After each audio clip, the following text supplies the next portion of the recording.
Hello, আসসালামু আলাইকুম। সবাইকে স্বাগতম ঢাবিয়ান্স ড্যান্স ফেসবুক গ্রুপে। তো আজকে আমরা আলোচনা করব ব্যঞ্জনধ্বনির উচ্চারণ নিয়ে। তো ব্যঞ্জনধ্বনির উচ্চারণটা যদি আমরা যাই, সেক্ষেত্রে আগে আমাদের কয়েকটা বিষয় মাথায় রাখতে হবে। প্রথমত, ব্যঞ্জনধ্বনি কখনোই স্বরধ্বনির সহযোগিতা ছাড়া উচ্চারিত হতে পারে না। তাহলে কিভাবে হতে পারে না সে বিষয়গুলো আমরা একটু জানি। যেমন আমরা যদি কখনো বলি ক, ম, প অথবা যদি বলি ল, প্রত্যেকটায় আমরা পাই ক হসন্ত যোগ অ, ম হসন্ত যোগ অ, প হসন্ত যোগ অ, ল হসন্ত যোগ অ। অর্থাৎ আমরা প্রতি ক্ষেত্রে দেখতে পাচ্ছি যে কোনো না কোনোভাবে আমাদের স্বরধ্বনির সহযোগিতা নিতে হচ্ছে। তাহলে আমরা পাচ্ছি ক, ম, প, ল। ক হসন্ত যোগ অ, ম হসন্ত, হসন্তকে হলন্তও বলা যায়, হলন্ত যোগ অ, প হলন্ত যোগ অ, ল হলন্ত যোগ অ। তাহলে এই বিষয়টা আমরা জানলাম যে ব্যঞ্জনধ্বনি স্বরধ্বনির উপরে কিভাবে ডিপেন্ডেন্ট অথবা নির্ভরশীল। আচ্ছা, এবার আমরা যাচ্ছি ঘোষ। ঘোষ এবং অঘোষ এই দুইটা বিষয় নিয়ে আমরা একটু আলোচনা করব যে ঘোষ ধ্বনি কি এবং অঘোষ ধ্বনি কি। আমরা যদি দেখি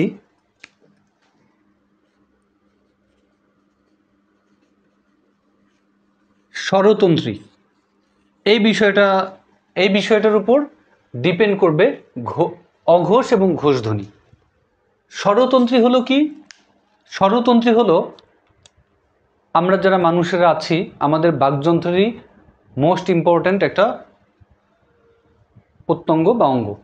তো স্বরতন্ত্রীটা হলো এখানে থাকে আমাদের এই জায়গাটায়, অনেকের একটু উঁচু থাকে, অনেকের ভিতরের দিকে থাকে, অনেকেরটা বোঝা যায় না, অনেকেরটা একদম ভিজিবল থাকে।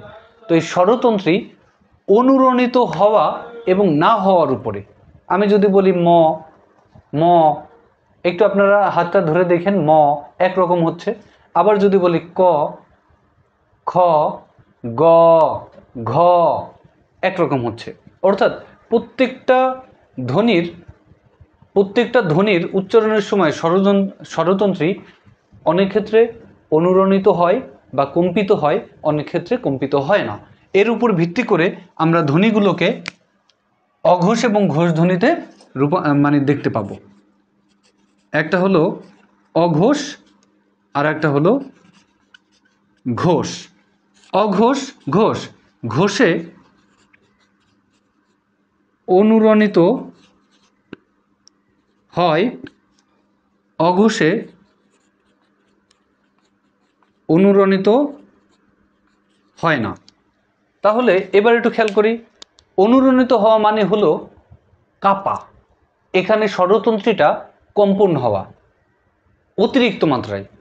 এখন ধরেন আমরা যখন বলবো অ, তখনও তো এখানে একটু হলেও কম্পন হয়, কিন্তু সেই কম্পনের মাত্রাটা কীরকম সেটার উপর ভিত্তি করে অঘোষ এবং ঘোষ ধ্বনিতে ভাগ করা হয়েছে। যেমন ধরেন অঘোষ ধ্বনি হচ্ছে কোনগুলো? আমরা পূর্বের ভিডিওতে বলেছিলাম বর্গীয় বর্ণ মোট হলো 25টি। এই 25টি বর্ণের মধ্যে পাই আমরা ক থেকে ম পর্যন্ত। আপনারা গুণে দেখেন 25টি বর্ণ আছে এখানে। তাহলে এই যে 25টি বর্ণ আমরা পাই, সেই 25টি বর্ণের আমরা যদি 1 2 দিয়ে করি, ক বর্গ, চ বর্গ, ট বর্গ, ত বর্গ, প বর্গ, যদি 1 2 দিয়ে করি তাহলে 1 2 3 4 5। এখানে একটু আমরা খেয়াল করি যে বর্গের, অর্থাৎ বর্গের 1 এবং 2 এরা হচ্ছে অঘোষ। অর্থাৎ এদের উচ্চারণের সময় স্বরতন্ত্রী, অর্থাৎ এই যে স্বরতন্ত্রীটা, এটা অতিরিক্ত মাত্রায় অনুরণিত হয় না। যেমন ধরেন আপনি যদি বলেন ক, এরপর যদি বলেন খ, এরপর যদি বলেন গ, খ বলাতে যতটুকু অনুরণিত হয়েছে, গ বলাতে তার থেকে বেশি হয়েছে, ঘ বলাতেও বেশি হয়েছে। অর্থাৎ ক এবং ক্ষয়ের তুলনায় গ এবং ঘ যখন আমরা উচ্চারণ করছি, তখন বেশি পরিমাণে স্বরতন্ত্রী অনুরণিত হয়েছে বা কেঁপেছে। তাহলে এই জন্য হলো ক খ এরা হচ্ছে অঘোষধ্বনি এবং গ ঘ এরা হচ্ছে ঘোষধ্বনি। যেমন ধরেন ক খ, ক বর্গের ক্ষেত্রে এক নম্বর ধ্বনি এটা, 2 নাম্বার, 3 নাম্বার, 4 নাম্বার, 5 নাম্বার। চ বর্গের থেকে 1 2 3 4 5, ট বর্গের ক্ষেত্রে 1 2 3 4 5। তাহলে এইভাবে 1 2 3 4 5, 1 2 3 4 5। তাহলে এইভাবে আমরা দেখি 5 5 25। তাহলে প্রত্যেকটা বর্গেরই ক চ ট ত প 5টা বর্গ আছে, প্রত্যেকটা বর্গেরই 1 এবং 2 অর্থাৎ 1 নাম্বার এবং 2 নাম্বার যে ধ্বনি বা বর্ণ আছে সেগুলো হবে সবসময় অঘোষ ধ্বনি। আর হলো 3 4 5 অর্থাৎ 3 4 5 অর্থাৎ গ ঘ উ, ব ভ ম এরা হলো আবার ঘোষ ধ্বনি হবে। এবং আপনার মনে করেন অঘোষ এবং ঘোষ এই দুইটার বিষয়টা পুরোটাই নির্ভর করবে স্বরতন্ত্রী অনুরণিত হয় কি হয় না এর উপরে। আপনি যখন বলবেন স, এর থেকেও বেশি পরিমাণে স্বরতন্ত্রী অনুরণিত হবে যখন বলবেন জ, আবার যখন বলবেন ঝ। আপনি যখন বলবেন থ, ত, ফ, প এর থেকেও বেশি ব, দ, ধ, ড, ধ, ভ। তো সেই ক্ষেত্রে আমরা দেখতে পাচ্ছি অঘোষ হলো অনুরণিত হয় না, ঘোষ হলো অনুরণিত হয়। আশা করি এই বিষয়টা নিয়ে কোনো কনফিউশন নেই। এরপরে আমরা আসি অল্প প্রাণ এবং মহাপ্রাণ ধ্বনি নিয়ে। অল্প প্রাণে হলো বাতাসের চাপের স্বল্পতা থাকে, আর মহাপ্রাণে হলো বাতাসে চাপের আধিক্য থাকে। এবার আপনারা বলবেন যে কোন বাতাসের চাপের আধিক্য আর স্বল্পতা? যখন আমরা ধ্বনিটাকে উচ্চারণ করি তখন আমাদের মুখ বিবর দিয়ে আমাদের মুখ নিঃসৃত যে বায়ুটা বের হয় সেই বাতাসটার ব্যাপারটা বলা হয়েছে, যে বাতাসের চাপের আধিক্য থাকবে অথবা স্বল্পতা থাকবে বা আধিক্য থাকবে না। যেমন এই দুইটা ধ্বনি যখন আমরা দেখব তখন এই দুইটার মধ্যে যখন কম্পেয়ার করব,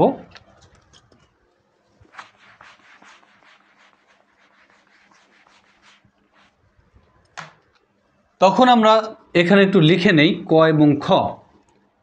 যখন আপনি বলছেন ক, যখন বলছেন খ, ক বাতাসের চাপের স্বল্পতা, খ আধিক্য। যখন বলছেন গ তখন স্বল্পতা, যখন বলছেন ঘ আধিক্য। যখন বলছেন চ স্বল্পতা, যখন বলছেন স আধিক্য। যখন বলছেন ট স্বল্পতা, যখন বলছেন ঠ আধিক্য। অর্থাৎ আপনি এই দুইটার মধ্যে কম্পেয়ার করেন, যদি আপনি তুলনা করেন তাহলে দেখবেন এইটা হলো স্বল্পতা এবং এইটা হলো আধিক্য নির্দেশ করে। যেমন যখন আমি বলছি গ, গ এর তুলনায় আপনি নিজে একটু ভোকালে হাত দিয়ে দেখেন, গ ঘ একটু বেশি চাপ লাগছে, অর্থাৎ বাতাসের চাপের আধিক্য হয়ে যাচ্ছে। এই জন্য এটাকে আমরা বলবো মহাপ্রাণ ধ্বনি, মহাপ্রাণ। আর এইটাকে আমরা বলবো অল্প প্রাণ, অল্প প্রাণ ধ্বনি। আশা করি বিষয়টা বুঝতে পেরেছেন। এরপরে আর একটা বিষয় আলোচনা আসবো, সেটা হলো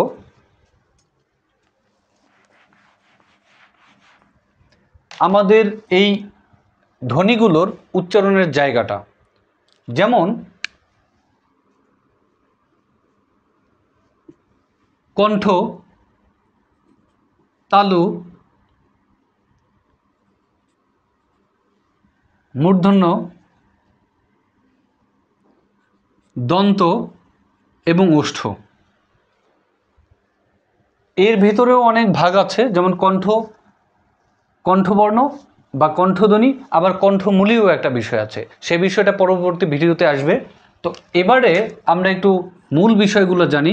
কণ্ঠ, তালব্য, মূর্ধন্য, দন্ত এবং হলো ওষ্ঠ। আচ্ছা, আমরা যখন এই বর্ণগুলোকে উচ্চারণ করি, তখন এগুলোর উচ্চারণটা হয় আমাদের কণ্ঠে। বাকযন্ত্রের মধ্যে আমাদের যে কণ্ঠ নামক জায়গা আছে, সেই জায়গাটায় ক থেকে উ পর্যন্ত উচ্চারণটা হয়। এরপরে আমাদের তালুতে উচ্চারিত হয় এই বিষয়গুলো, অর্থাৎ চ বর্গ। মূর্ধাতে উচ্চারিত হয় ট বর্গ। যেমন এই কারণেই কিন্তু আমরা বলেছিলাম এই নটাকে আমরা বলেছিলাম মূর্ধন্য ন। তদ্রূপভাবে দন্তে উচ্চারিত হয় ত বর্গ এবং ওষ্ঠে উচ্চারিত হয় প বর্গ। এই প বর্গের যে বর্ণগুলো আছে, ধ্বনিগুলো আছে, সেগুলো কখনোই আপনি ঠোঁটের সহযোগিতা ছাড়া উচ্চারণ করতে পারবেন না। যদি আমি বলি প, আপনারা কেউ ঠোঁট বন্ধ করে প বলেন তো? এটা কি সম্ভব? প ঠোঁট বন্ধ করে সম্ভব না, প ঠোঁট বন্ধ করে সম্ভব না। আচ্ছা, যদি আপনি বলেন ম, এই মটাকে কি কখনোই ঠোঁট বন্ধ করে বলা সম্ভব? কখনোই সম্ভব হচ্ছে না। তাহলে সেই ক্ষেত্রে এই ওষ্ঠ বা ঠোঁটের সহযোগিতা নিয়ে যারা উচ্চারিত হয় তাদেরকে বলা হয় ওষ্ঠবর্ণ।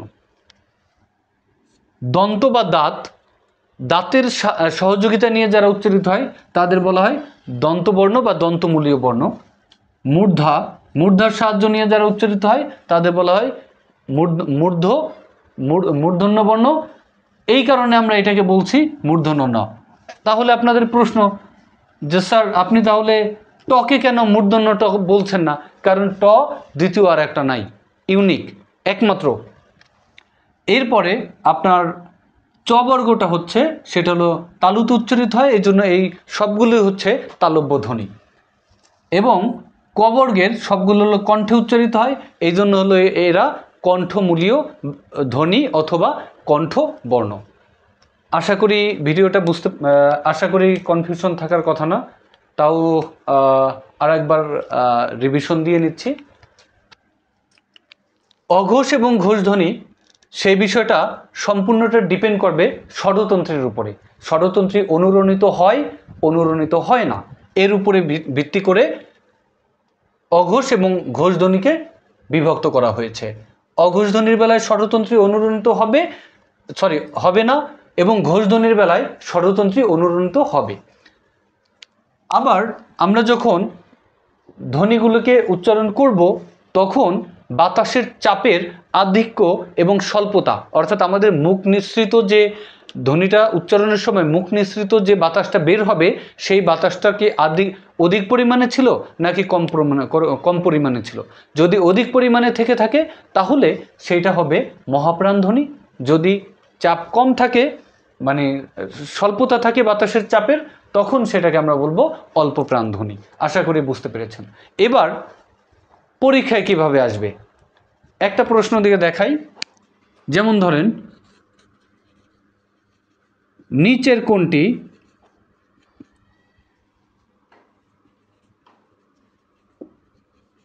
অল্প প্রাণ এবং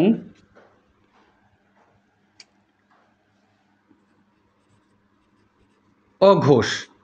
ধরে নিলাম এই প্রশ্নটা আপনাদের ঢাকা বিশ্ববিদ্যালয় সহ অন্যান্য বিশ্ববিদ্যালয়ে ভর্তি পরীক্ষায় এসেছে, এবং অপশনে আছে ম, অপশনে আছে গ, অপশনে আছে ও, আর একটা অপশনে আছে ক। এবার আপনারা একটু দেখেন, আমরা যদি দেখি ম বর্গের কোথায় আছে? পঞ্চমিয়াতে আছে, সে হলো ঘোষ ধ্বনি এবং নাসিক্য। তার মানে ম আমাদের অ্যান্সার হবে না। যদি আমরা ময়ের বেলায় দেখি, ম আমাদের অ্যান্সার হচ্ছে না, কারণ সে আছে ঘোষে। এখানে বলা হয়েছে অঘোষ এবং অল্প প্রাণ, তাহলে অঘোষ ধ্বনি কোনগুলো? বর্গের 1 এবং 2। তাহলে অল্প প্রাণকে, আচ্ছা গয়ের বেলায় যাই, গ আছে কোথায়? 3 নম্বরে, অর্থাৎ ঘোষে আছে, তাহলে গও আমাদের অ্যান্সার হচ্ছে না। এরপরে আমরা যদি যাই ওর বেলায় আমরা দেখতে পাচ্ছি যে ও হচ্ছে নাসিক্য এবং ঘোষ, তাহলে ও অ্যান্সার হবে না। এবার আসি লাস্ট অপশন ঘতে আছে শুধুমাত্র ক, তাহলে কয়ের বেলায় আমরা যদি দেখি অঘোষ, অর্থাৎ এই নিয়মটাকে, এই রুলটাকে সে মেনেছে। আচ্ছা, এরপরে দেখি এখানে বলেছে অল্প প্রাণ। তাহলে আমরা জানি বর্গের অল্প প্রাণ হচ্ছে প্রথমটা, বর্গের প্রথম বর্ণটা হচ্ছে অল্প প্রাণ। তাহলে ক আছে অল্প প্রাণে এবং অঘোষে। তাহলে আমরা উত্তরটা দাগাবো অপশন ঘ, উত্তর হচ্ছে ক। আর এইগুলো কেন হচ্ছে না?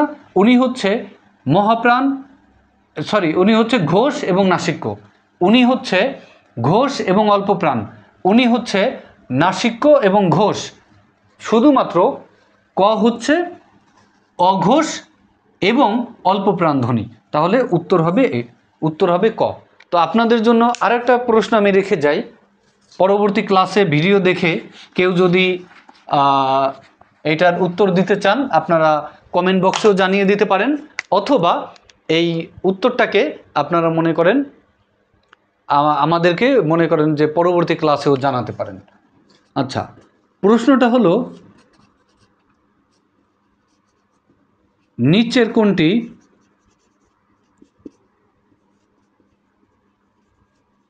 নীলিন বর্ণ অথবা স্বতন্ত্র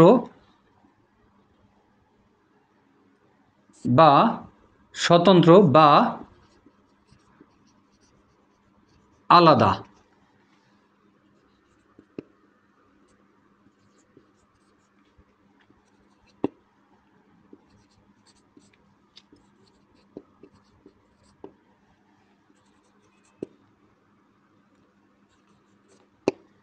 তো আপনারা এইটা একটু জানাবেন, নিচের কোনটি নীলিন বর্ণ, স্বতন্ত্র বা আলাদা? তো সেই ক্ষেত্রে অপশন ক আছে আ, অপশন খয়ে আছে হ্রস্ব ই, অপশন গয়ে আছে অ এবং অপশন ঘয়ে আছে ম। আপনারা যারা পারবেন তাদের জন্য আমাদের শ্রদ্ধেয় বড় ভাই আলামিন ভাইয়ের পক্ষ থেকে চকলেট থাকবে এবং কুরিয়ার যোগে পৌঁছে যাবে, যে প্রথম উত্তর দিতে পারবেন। আচ্ছা, তো এখানে আমরা দেখতে পাচ্ছি এই প্রশ্নটার উত্তরটা আপনারা যারা পারবেন কমেন্ট বক্সেও দিতে পারেন, অথবা পরবর্তী ভিডিওতে আমাদের জানাতে পারেন। তাহলে এবার আরেকটা বিষয় নিয়ে একটু কথা বলা যাক, সেটা হলো আমরা কিভাবে সহজে মনে রাখবো। আমাদের একটা প্রশ্ন থাকে, স্যার এত পড়ি, বারবার পড়ি, ভুলে যাই, আমরা একটু নাম্বারের মাধ্যমে মনে রাখি। সেইটা হলো বর্গের অঘোষ হচ্ছে 1 এবং 2, ঘোষ ধ্বনি হচ্ছে 3, 4, 5। এটা কি মনে রাখা বেশি কঠিন হয়ে যাবে? অঘোষ হচ্ছে 1, 2, ঘোষ হচ্ছে 3, 4, 5। এরপর আমরা যদি দেখি অল্প প্রাণ হচ্ছে 1, 3 আর মহাপ্রাণ হচ্ছে 2, 4। এই হলো আমাদের সহজে মনে রাখার বিষয়। আর হলো আরেকটা বিষয় মনে রাখবেন,